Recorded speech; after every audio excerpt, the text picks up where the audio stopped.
А вдруг біздің әлем шынайы емес? Түсінбедім. Ну, вдруг бұның барлығы өтірік. Тіпті біз екеуміз де шынайы емеспіз.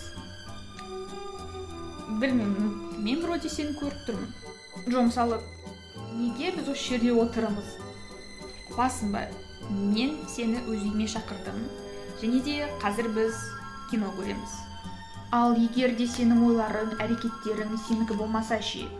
Мүмкін сен үшін барлығын қазір басқа біреу шешіп отыр, және де сен ештеңені басқара алмайсың.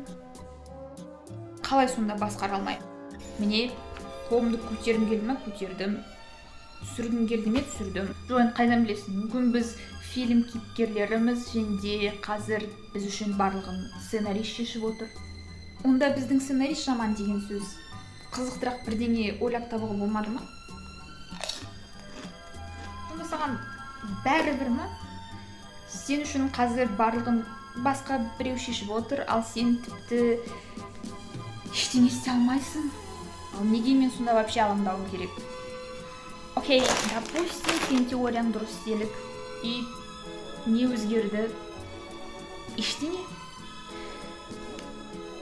Сен теорияң ешқандай мағынасы жоқ.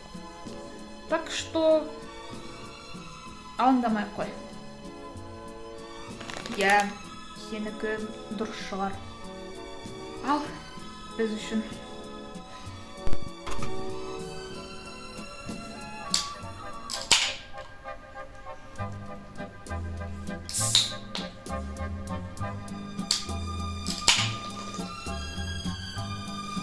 Айтпақшы, мен кино таптым.